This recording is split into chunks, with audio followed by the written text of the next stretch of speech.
안녕하십니까. 이번 시간에는요, 자본자산 가격 결정 모형 보겠습니다. 자산 가격 결정 모형은 우리가 CAPM 모형이다 이렇게 얘기하죠. 그래서 Capital Asset Pricing 모델이라고 합니다. CAPM이라고도 그러고요. 아주 다양하게 적용하고 활용되는 건데요. 굉장히 유명한 이론입니다. 그리고 이 CAPM 모형이 사실은 단일 지표 모형입니다. 그래서 뭐 뒤에 뭐 사장의 단일 지표 모형 또 나오고 그러는데 사실은 CEPM 모형이 단일 지표 모형이에요. 같이 그냥 뭐 그게 그거다 이렇게 알아놓으셔도 됩니다. 자, 일단 CEPM 모형 한번 보겠습니다. 본문부죠. 1절. 자본자산 가격 결정 모형. 사실은 자본자산이라 그러면 더 헷갈려요. 그러니까 이걸 영어로 캐피탈 에셋이라고 되어 있으니까 자본자산으로 직역을 했는데 사실은 이게 이제 쉽게 얘기하면 금융자산입니다. 그래서 금융자산, 주식이나 채권 같은 거죠. 이것의 가격을 결정하는 이론이에요. 그래서 이러한 자본시장의 균형 상태를 이룰 때 자본자산의 가격, 이 자본자산이 금융자산이죠. 여기서 가격과 위험과의 관계를 예측하는 모형인데 여기서 자본자산이란 미래 수익에 대한 청구권을 가지는 자산. 그러니까 미래 수익에 대해서 돈 내라. 이 종이를 가지고 있으면 돈 내라. 이렇게 할 수 있다는 거예요. 그게 뭐겠어요? 주식이나 채권이지. 주식이나 채권은 또 뭡니까? 금융자산이잖아요. 금융상품이고. 그러니까 사실은 자본자산은 금융자산입니다. 그래서 청구권을 가지는 자산을 말하는데 주식, 회사채 등이 유가증권을 가리킨다. 그렇죠. 주식이나 회사채는 금융자산이잖아요. 또한 균형상태라는 것은 이들 자본이 거래되는 자본시장의 수요 공급이 일치되도록 가격이 형성된 상태. 즉 이때 균형이라는 것은 거의 보면 시장이 가장 이상적인 상태를 얘기하는 겁니다. 현실적으로 봤을 때는 이런 상태가 거의 없지만 가정을 하는 거죠. 그래서 가장 이상적인 상태를 얘기합니다. 그래서 CPM의 가정이 이제 세부적으로 나옵니다. 다음 페이지에 보면 CPM 모형의 가정이 있는데 가끔 물어봐요. 이게 매우 비현실적인 가정인데 거기 1번부터 6번까지 있습니다. 다음 페이지에. 그래서 가정 1, 평균 무상 기준을 가정한다. 2번 동일 투자 기간 가정한다. 그다음 완전 경쟁시장, 완전하다. 시장이 완전하다고 가정하고 그다음 무위험 자산이 존재한다고 가정합니다. 이런 가정을 샤프린트너의 세계라고 합니다. 그다음에 균형시장을 가정하고 동질적 미래 예측을 가정한다. 그러니까 사람들은 전부 다 똑같은 기대를 갖고 똑같이 사람들 뇌 구조가 똑같다고 보는 거예요. 근데 이런 가정은 물론 가정이니까 모형을 만들기 위한 가정이니까 이해할 수 있는데 굉장히 비현실적이죠. 모든 가정이 그런 것처럼 비현실적입니다. 자, 여기서 이제 첫 번째로 CAPM 모형에서 이제 첫 번째 나가는 단계가 자본시장선을 도출하는 겁니다. 그러면 지난 시간에 계속 이어서 포트폴리오 이론에 이어서 한번 보겠습니다. 다시 한번 상기를 해보죠. 포트폴리오 이론에서는 일단 마코위츠라는 사람이 1950년대에 이 제시한 이론에는 마코위츠라는 사람이 이 세상에 투자할 수 있는 대상은 주식과 같은 주식 채권과 같은 즉 주식이나 일반 회사채 같은 것만 있다고 일단 가정을 했어요. 그리고 무위험자산은 일단 생각을 안 했어요. 무위험자산은 미국 국채라든지 뭐 정기금이라든지 이런 게 무위험자산입니다. 그래서 위험자산만 존재할 때의 최적 자산이라고 하는 것, 최적 자산이라는 거는 최적 포트폴리오라는 거는 여기서 요 선에 의해서 결정된다 이렇게 본 거죠. 이게 이제 MVP라고 해서 최소 분산 포트폴리오고 여기서 이쪽 위쪽이죠. 물론 아래쪽도 있는데 얘네들은 지배 당하기 때문에 이건 투자하면 안 되고요. 여기는 요 위쪽으로 이렇게 있는데 요걸 효율적 투자선이라고 그래요. 그래서 여기서 여기다 투자하는 게 기본적인 모형이었는데 만약에 한 걸음 더 나가서 위험자산이 존재한다라고 한다면 이 위험자산이 여기 RF라고 해서 국채라든지 정기금 같은 게 있다 그러면 위험자산과 그 다음에 여기 뭐야? 무위험자산을 섞어가지고 위험자산과 무위험자산을 섞어서 투자할 수 있다. 그럼 위험자산과 무위험자산을 이렇게 여기하고 요걸 섞는데 비율을 어떻게 정하느냐에 따라서 비율이 달라짐에 따라서 선택할 수 있는 자산 목록은 이 선 안에서 있을 거란 말이죠. 그래서 여기 요 점을 중심으로 해서 여기 왼쪽에 있는 건 대출 포트폴리오, 오른쪽에 있는 건 차익 포트폴리오라고 하거든요. 근데 어쨌든 이렇게 해서 형성이 되는데 요때 요 선을 요걸 자본을 어떻게 배분하느냐에 따라서 자본 배분선이라고 그래요. CAR이라고 그러죠. 캐피탈, 그다음에 allocation line이라고 그래요. 자본 배분선이라고 그래요. 그러면 자본 배분선 여기 1이 있고 1을 걷다가 2로 투자하면 2로 하면 1보다 2가 더 좋죠. 같은 위험 수준에서 수익률이 더 높은 게 여기 있으니까 같은 수익률 수준에서 위험이 낮은 게 여기 있으니까 이 선에서 결정하는 자산 목록보단 이 선에서 결정하는 자산 목록이 더 좋죠. 그러면 이거하고 똑같은 요령으로 얘가 더 좋죠. 자본 배분선은 무수하게 많은데 자본 배분선이 여러 개가 있지만 가장 좋은 건 뭐예요? 바로 이 선이겠죠. 허공에다 그을 수는 없고 요 선이겠죠. 이때 가장 높은 수준의 자본 배분선 칼 중에 가장 높은 거를 우리가 자본 배분선 중에 가장 높은 게 자본시장선이라는 거예요. 이게 자본시장선. 이렇게 해서 자본시장선이 나옵니다. 이게 자본시장선이라고 하는 건 이건 캐피탈 마켓 라인이라고 그래요. 자본시장선. 이건 자본 배분선이라고 그러고 자본시장선은 여러분들 그리고 자본 배분선 있죠. 자산 배분선 또는 자본 배분선은 그렇게 시험에 많이 안 나와요. 이건 그렇게 중요한 건 아니에요. 요 과정에 나가는 거죠. 그리고 가장 효율적인 자본 배분선 중에 가장 효율적인 게 자본시장선이에요. CML. 근데 이 CML에서 요때 무위험 자산 한 점을 지나는데 요때 한 점이 있는 요 점을 요걸 시장 포트폴리오라고 그래요. 시장 포트폴리오, 마켓 포트폴리오. 그래서 M이라고 그럽니다. 이걸 약자로 M이라고 그럽니다. M. 그래서 시장 포트폴리오 M을 지나는 요 선이다 이거예요. 요게 CML입니다. 그리고 CML 똑같은 요령으로 CML에서 자, 왼쪽은 대출 포트폴리오고 오른쪽은 차익 포트폴리오가 되는 거예요. 근데 어쨌든 요렇게 자본시장선이 이렇게 도출된다. 이렇게 알아놔야죠. 그러면 자본시장선 도출까지 우리가 봤습니다. 이게 전부 다 그림을 설명하는 내용이에요. 그래서 여러분들이 쭉 읽고 넘어가야 돼요. 이때 자본시장선에서 요 점에서 형성되는 요 수익률은 어떻게 설명할 수 있느냐 그죠? 이때의 수익률. 이때의 수익률을 어떻게 설명할 수 있느냐? 요때 요 자본시장선의 횡축이 이게 위험, 포트폴리오의 위험이란 말이죠. 시그마, 총위험. 그리고 여기가 기대 수익률이에요. 그래서 여기 선에서 잡히는 자산들의 기대 수익률은 이렇게 설명할 수 있어요. 기대 수익률을 포트폴리오의 기대 수익률을 어떻게 설명하느냐면 무혐의 이자율은 절편이에요. 이건 기본이에요. 이건 기본이고 여기서 요 기울기에 따라서 요것과 요것의 요거 뭐야? 이게 세로분의 가로가 기울기잖아요. 이 기울기에 의해서 결정되는데 가로는 뭐예요? 시그마잖아요. 그러니까 플러스 시그마 포트폴리오 시그마. 그다음에 요 위가 뭐예요? 그러니까 개별 자산의 기대 수익률. 개별 자산의 기대 수익률, 포트폴리오 기대 수익률 있죠. 만약 요만큼이다 그러면 전체 기대 수익률에서 요만큼 요게 전체가 기대 수익률 아니에요. 포트폴리오 기대 수익률. 기대 수익률에서 무혐의 이자를 뺀 거. 요만큼이 높이죠. 요만큼이 높이잖아요. 높이. 그러니까 여기 분자가 높이니까 여기서 RF를 빼줘야지. 이게 높이고 이게 뭐야? 이게 가로고 여기 세로잖아요. 가로분의 세로를 하면 이게 뭐야? 기울기가 되는 거죠. 기울기에다가 어느 만큼을 내가 시그마를 부담했느냐를 곱해줘야죠. 그래서 시그마 P 이렇게 해서 해주는 거예요. 그래서 요만큼을 뭐예요? 변동성 비율이라고 하는 거죠. 알바라고 했죠. 지난 시간에 알바라고 그랬잖아요. 이게 알바예요. 기울기가. 자, 그래서 이렇게 해서 결정된다. 아, 여기가 시그마 P가 아니라 M이죠. 왜냐하면 여기가 딱 저기가 M이니까. 여기가 M, 여기가 M이죠. 그러니까 이게 시그마 M이에요. 자, 그러면 그 산식이 3-1이 있습니다. 근데 잘 들으세요. 이 산식은 물론 의미가 있습니다. 의미가 있는데 이 산식이 안 외워진다 그러면 외우지 마세요.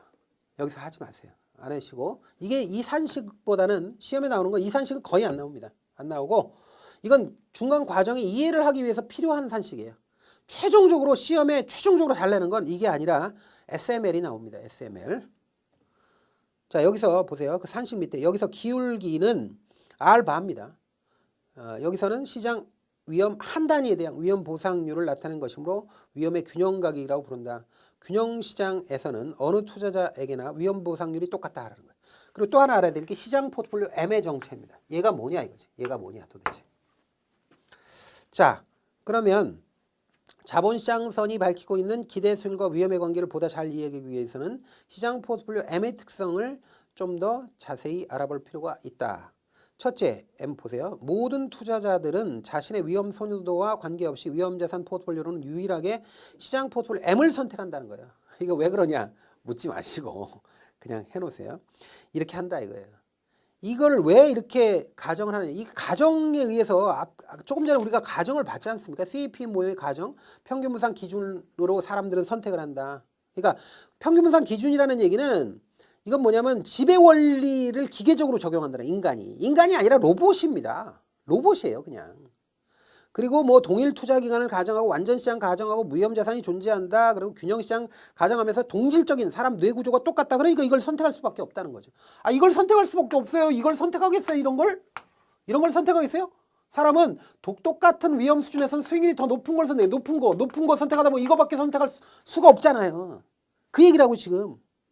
그래서 그 두 번째 단락이 이런 결론적으로 이런 거예요. 따라서 이상적 투자를 안 하면 이성적 투자자, 여기서 이성이라는 건 뭐예요? 여기서 경제학에서 말하는 이성이라는 건 합리적 존재고, 합리적 존재는 따지는 존재고, 따진다는 건 뭘 위해서 따진다? 자기 이익 극대화예요. 이윤 극대화, 부의 극대화. 돈이라면 환장하는 인간을 가정하는 거예요. 그렇기 때문에 이런 게 아니라 자본 배분선이 아니라 가장 높은 위치에 있는 이게 자본시장선을 선택하고, 그러려면 당연히 M을 선택할 수밖에 없다는 거죠. 그래서 따라서 이상적 투자자라면 자신들의 위험 선호도와 관계없이 모두 동일하게 시장 포트폴리오를 선택할 수밖에 없다는 거예요. 이걸 선택할 수밖에 없어요. 이것과 무위험 자산의 결합, 요걸 결합해서 결합 비중을 어떻게 하느냐에 차이가 있을 뿐이지 요것과 요거는 결합할 수밖에 없다는 거죠. 이 결과를 토빈의 분리정리라고 한다라는 거예요. 다음 페이지. 네 번째 줄 둘째, 시장 포트폴리오는 시가총액 구성 비율대로 구성되는 포트폴리오이며 모든 위험 자산을 포함하는 완전 분산 투자된 포트폴리오라고 하는 겁니다. 그 정도 알고 그 산식 밑으로 셋째 보세요. 쭉 밑으로 내려오면 셋째 있습니다. 셋째, 시장 포트폴리오의 특성을 가장 잘 나타내는 현실적인 대용치로서 종합주가지수를 씁니다. 이때 시장 포트폴리오 M은 모든 위험 자산을 시가총액을 감안했을 때 똑같이 투자하는 게 M 이거거든요. 근데 이게 현실적으로 이걸 투자를 못 해요. 그렇기 때문에 이거의 대용품으로 보통 하는 게 코스피 같은 거예요. 종합주가지수가 이거라고요. 예? 반드시 일치하는 건 아니지만 대용해서 대용품으로 씁니다.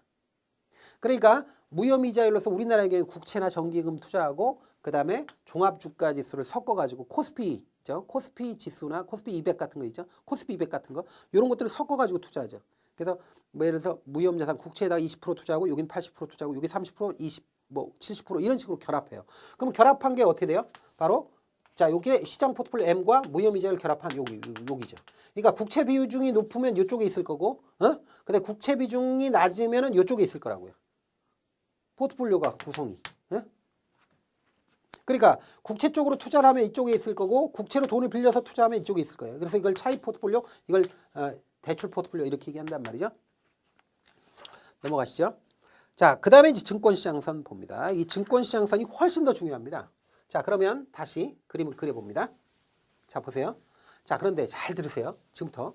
여러분들 있잖아요. 우리가 투자할 때는 현대 포트폴리오 투자자는 자산을 한 대만 투자하는 게, 한 군데만 투자하는 게 아니라 두 군데, 세 군데, 네 군데, 다섯 군데, 여섯 군데 분산 투자를 많이 합니다. 분산 투자를 많이 하게 되면, 그렇게 되면 자, 자산들끼리의 위험, 총위험은 두 가지로 돼 있어요. 하나가 베타라고 해서 체계적 위험, 하나가 자, 엡실론 또는 잔차라고 해서 이게 에라라고 해서 비체계적 위험인데, 분산 투자를 많이 하다 보면 뭐가 없어져요? 얘가 없어져요.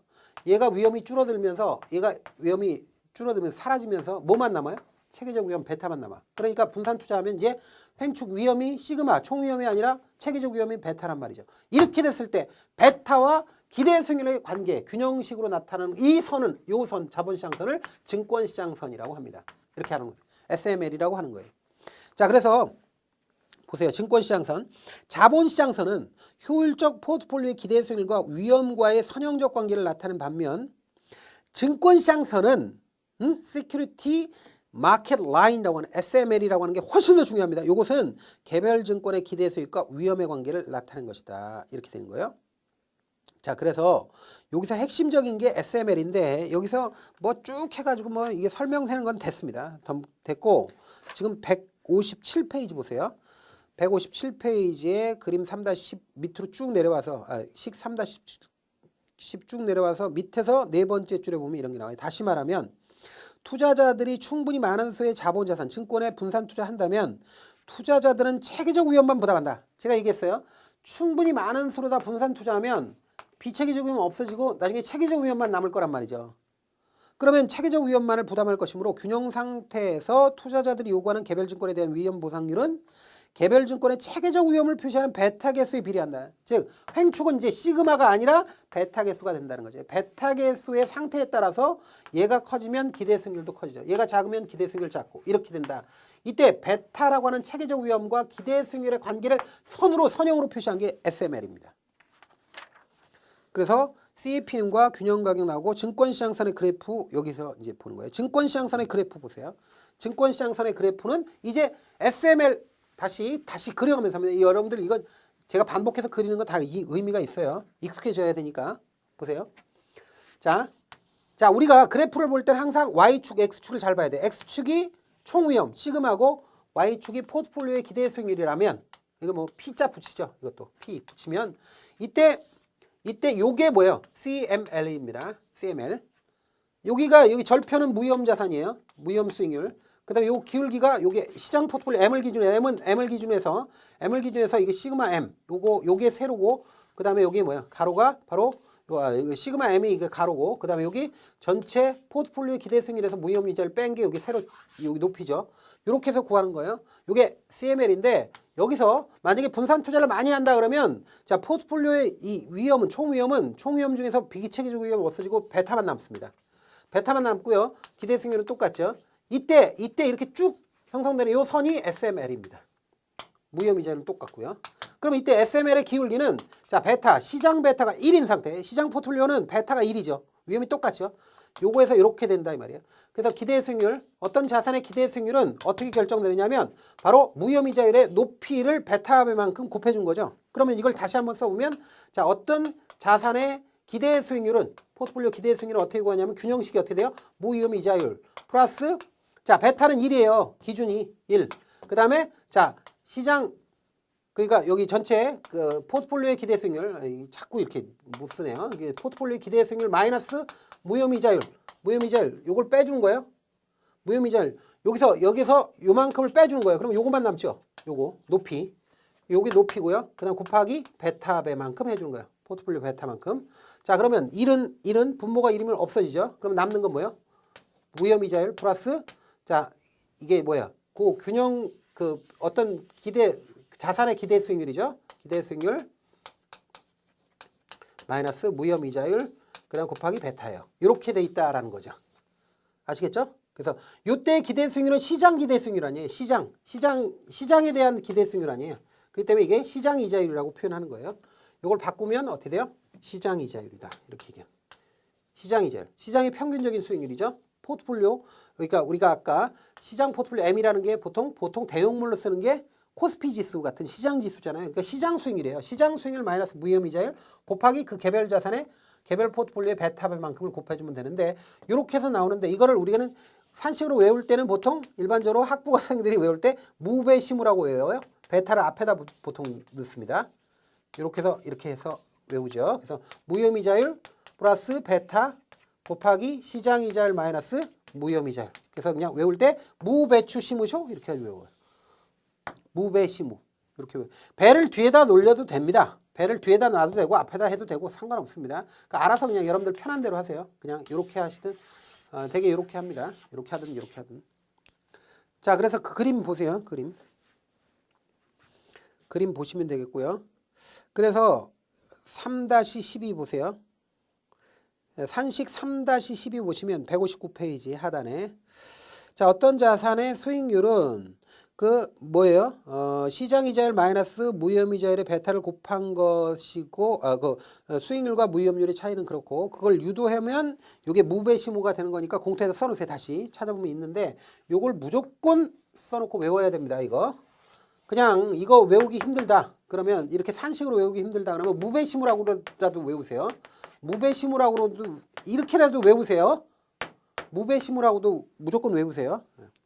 이거 시험에 이게 여기 분산 투자 중에서 가장 많이 나와요. 에? 분산 투자 중에서는 산식으로 따지면 가장 많이 나오는 거예요, 이게. 그러니까 알아놓으세요. 그럼 다시 158페이지 다시 넘어와서 증권시장선의 그래프 봅니다. 자, 그러면 증권시장선 SML에서의 SML 선이라는 게 Security Market Line이라고 하는 게 뭘 의미하는 거냐?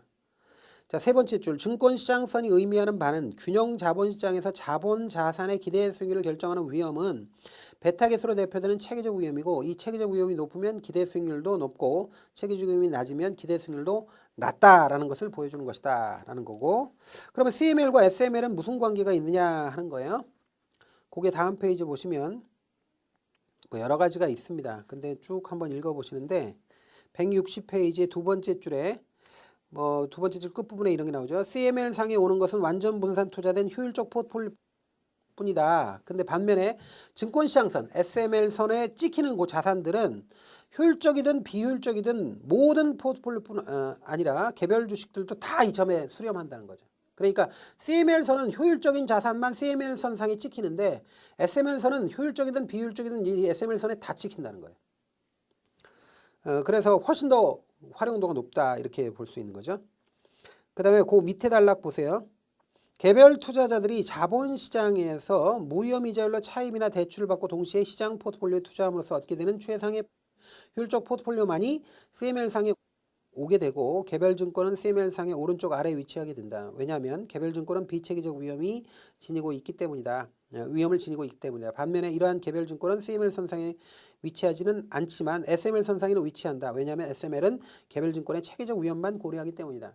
그러니까 CML은 CML선상에 담지 못하는 개별증권이 많아요. 근데 SML은 다 담을 수 있다는 거죠. SML은 모든 증권이 SML선상에 수렴될 수 있다는 거예요. 효율적이든 비효율적이든. 이게 굉장히 중요한 개념이에요.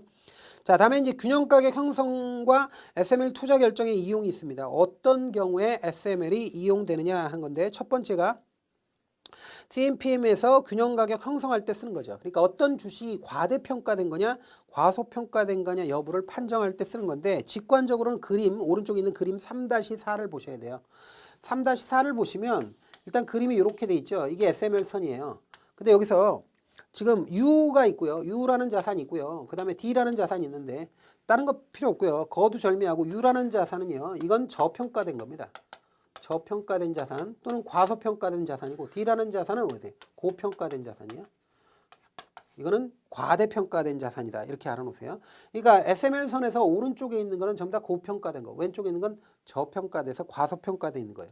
원래는 균형 수준에서 SML 수준에서는 U라고 하는 거는 U라는 자산 원래는 수익률이 이만큼 나야 되는데 그보다 수익률이 높아요. 수익률이 높다는 건 그만큼 자산이 싸다는 거죠.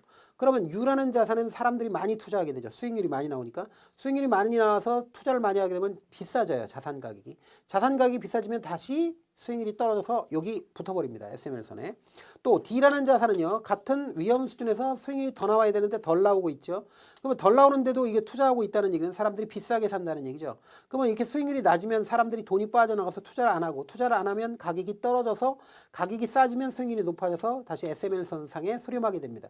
그래서 U는 이렇게 가격이 자산 가치가 떨어져서 SML선상에 수렴하고 D는 가격이 올라서 U는 가격이 올라서 수렴하고 D는 가격이 떨어져서 수렴하게 되는 거예요. 그래서 과대평가나 과소평가된 주식을 찾는 데 쓰는 건데 여러분들 이게 골치 아프면 그냥 SML선상에서 왼쪽에 있는 거는 저평가돼 있고 오른쪽에 있는 건 고평가돼 있다. 이렇게 알아놓으시기 바랍니다. 오른쪽 아래라고 해도 되고요. 왼쪽 위라고 해도 되고 표현은 상관없습니다만은 개념을 알아놓으세요. 자, 다음에 이제 CPM에서 투자 결정할 때 씁니다. SML을 이용할 때. 그래서 요구 수익률을 추정하고 증권이 과대평가되는지 과소평가되는지 여부를 평가하는 데 쓰는 거니까 뭐 당연한 거고요. 그 사례는 쭉 읽어보시고요. 165페이지 또 자기자본 비용과 주식의 내재 가치를 추정할 때도 쓴다라는 거예요. 그 다음에 166페이지 자본예산 결정할 때도 쓰고 또 아주 희한한 게 공공요금 결정할 때도 씁니다. 그래서 CPM에서 최소한의 요구 수익률을 추정할 수 있기 때문에 그 최소한의 요구 수익률이 수익률이니까 그걸 이용해서 공공요금, 뭐 전철요금이나 뭐 이런 요금이 있죠. 뭐 수도요금이나 이런 것들을 설정할 때 쓴다라는 거죠. 그 다음에 투자 성과 평가할 때 당연히 씁니다. 샤프 비율, 트레이너 비율 이게 전부 다 CML, SML에서 나온 거거든요. 그래서 그럴 때 쓴다 이렇게 알아놓으세요. 자, 다음에 이제 4장으로 단일지표 모형이 있습니다. 단일지표 모형이 사실은 CPM 모형이 단일지표 모형이에요. 단일지표 모형 보겠습니다. 마코이치의 완전 공분산 모형의 핵심은 일정한 포트폴리오 기대 수익률에서 투자 위험을 최소화시키는 효율적 분산 투자에 관한 것이다.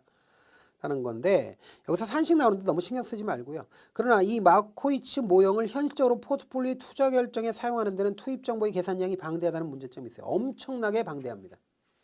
그러니까 마코이치 모형을 이용해서 효율적 전선 효율적 전선, 효율적 증권을 통해서 다시 여기서 최적 증권을 선택하려면 계산해야 될 게 너무 많아요. 계산해야 될 게 너무 많으니까 이때 계산해야 될 정보량을 보면 그 아래 보면 개별 주식의 기대 수익률 N개에다가 개별 주식의 분산 N개, 개별 주식의 공분산까지 계산을 해줘야 되죠. 무지막지하게 계산을 합니다. 자, 보세요. 자, 이게 이런 거예요. 마코이치의 이론은 아주 환상적입니다, 사실. 1950년대에 나온 이론이지 않습니까? 그 거의 완벽해요, 이론적으로는. 근데 이게 써먹기가 너무 힘들어요. 왜? 계산할 게 너무 많아요. 일단은 계산할 게 너무 많아요. 예를 들어서 A자산, B자산, C자산, D자산, E자산 해가지고 엄청 많은 자산이 있는데 얘네들 전부 다 기대 수익률 다 알아야 돼요. 얘네들의 위험 다 알아야 돼요. 얘하고 공분산, 얘하고 공분산, 얘하고 공분산, 얘하고 공분산, 얘하고 공분산, 뭐 이런 식으로 공분산 알아야 돼요. 그러니까 예를 들어서 자산이 4개가 있다 그러면 얘 공분산, 얘 공분산, 얘 공분산, 얘 공분산, 얘 공분산, 얘 공분산 6개를 알아야 돼요, 공분산을.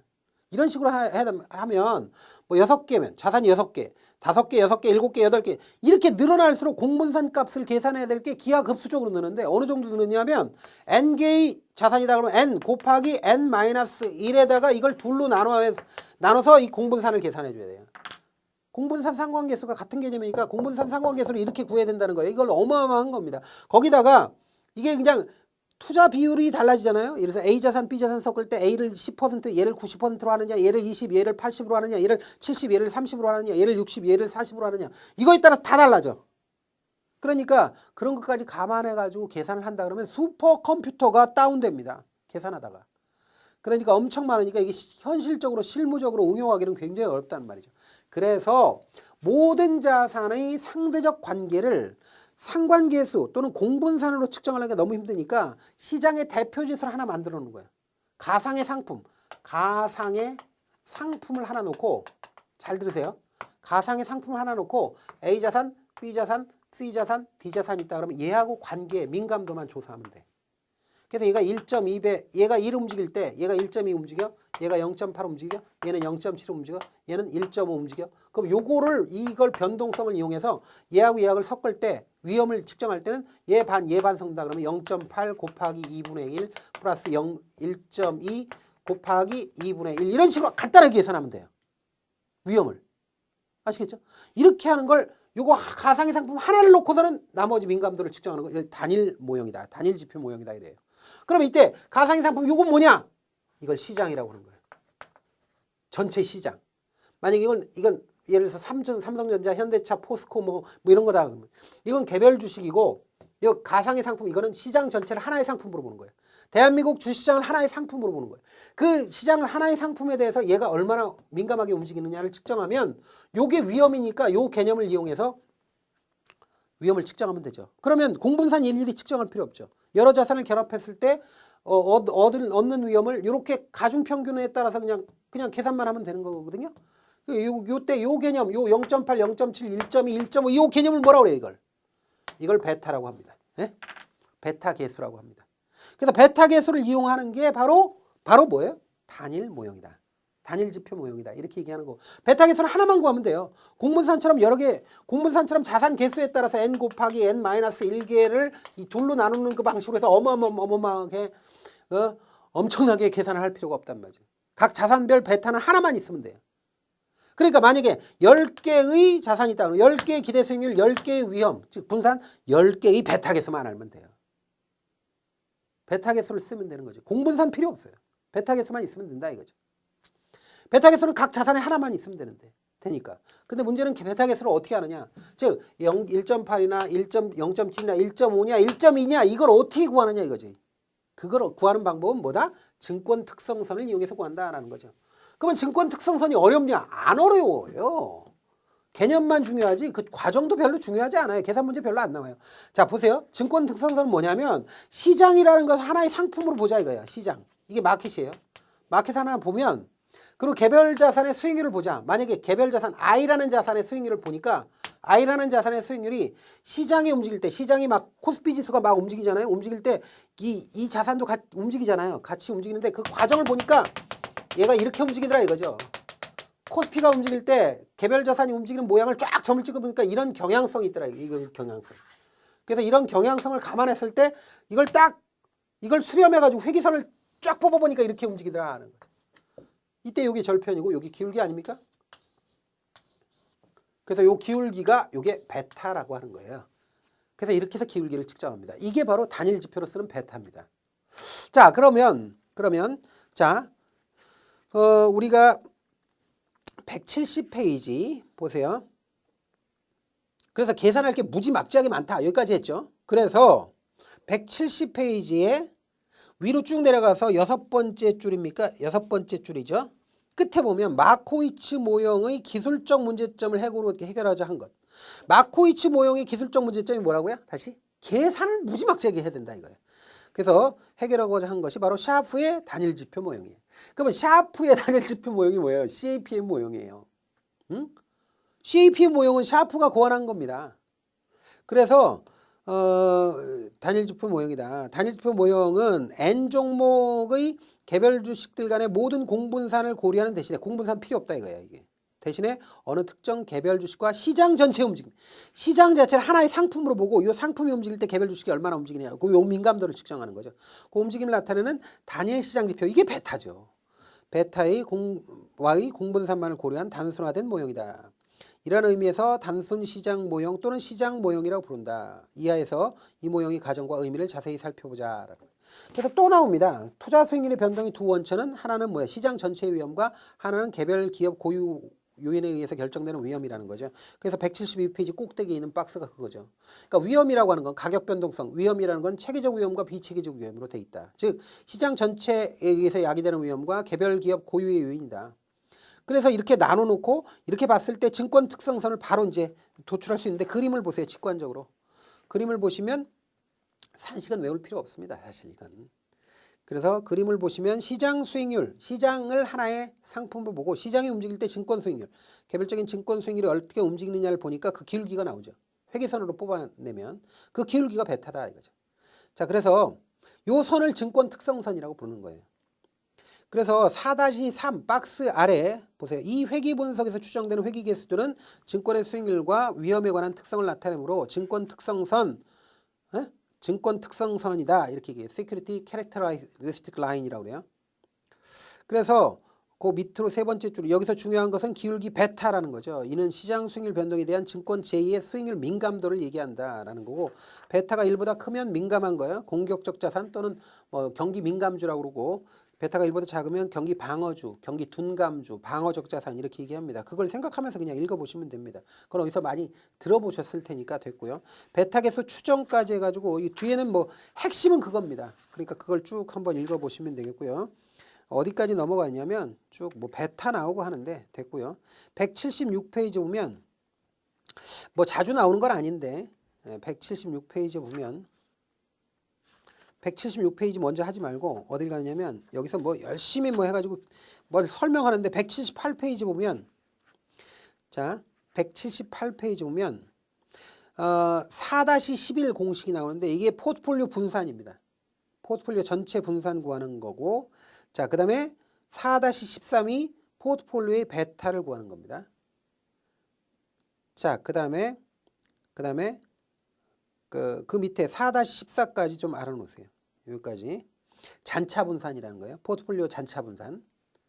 그래서 포트폴리오의 전체 분산, 포트폴리오 베타, 그다음 포트폴리오 잔차 분산. 이렇게 이 자주 나오는 건 물론 아닙니다. 이것도 자주 나오는 건 아닌데 참고로 보세요. 그러니까 다 하고 굉장히 중요한 산식 다 외우고 남은 게 있으면 이거 외우시면 돼요. 다음 페이지 가시면 단일 지표를 이용했을 때 계산해야 될 값은 다음 페이지 박스 있죠. 개별 주식의 기대 수익률 N개하고 베타 개수 N개, 그 다음에 잔차 분산 N개, 그 다음에 시장 수익률 분산 1개만 하면 돼요. 시장 수익률의 분산하고 베타만 곱해주면 되니까. 이렇게 해서 요 값만 알면 된다. 그래서 마코이츠 모형하고 단일 지표 모형 비교한 게 있죠. 비교할 수 없을 정도로 단일 지표 모형이 간단합니다. 그래서 첫 번째 줄 보면 마코이츠 모형이나 샤프의 단일 지표 모형은 모두 투자자가 효율적 분산 투자를 할 때 필요로 하는 최소 분산 포트폴리오를 차지하는 데 필요한 모형들인데요. 이건 공통적이에요. 그런데 차이점도 있죠. 그 밑에 줄에 보면 이런 게 나와요. 먼저 두 모형의 가정상의 차이를 보면 마코이츠 모형은 증권 수익률의 형성 과정이나 증권들 간의 공분산에 관한 일체의 가정을 필요로 하지 않는데 따라서 계산의 정확성 면에서 완벽합니다. 마코이츠 모형이 뭐 문제가 있어가지고 이론적으로 문제가 있어서 단일지표 모형이 나온 게 아니에요. 이론적으로는 완벽해요. 근데 현실적으로 실무적으로 하기가 너무 힘들어서 그렇죠. 반면에 단일지표 모형은 모든 증권들 간의 공분산을 단 하나의 공통 요인인 시장 요인에 민감한 부분과 그렇지 않은 부분으로 나누는데 후자는 의 잔차 분산은 증권 간의 상관성이 없음을 가정하고 있으므로 이 가정의 현실성 여하에 따라서 단일지표 모형은 최적 포트폴리오의 선택 모형으로서 정확성이 좌우된다. 그 정도 확인하시고요. 그 다음에 단일지표 모형을 응용한 게 뭐예요? 인덱스 펀드입니다. 인덱스 펀드는 시장 베타, 시장 베타 개수 시장하고 똑같이 움직이도록 만든 거거든요. 베타 개수가 1입니다. 1인 거를 응용한 거죠. 그래서 그거 뭐 인덱스 펀드가 소극적 포트폴리오 방법으로서 그 응용한 거고요. 이 베타가 1이 되는 자산들을 묶어놓고 그걸 관리하는 거죠. 그 다음에 나머지는 뭐 쭉 한번 읽어보시면 되는데 거기 보면 181페이지 다지표 모형이라는 게 있는데 이건 뭐 다요인인 거니까 뒤에 또 반복해서 나옵니다. 이 개념이. 그러니까 쭉 한번 읽어보고 넘어가시면 됩니다. 자, 이렇게 해서 4장까지 끝냈고요. 나머지를 다음 시간에 공부하도록 하겠습니다. 감사합니다.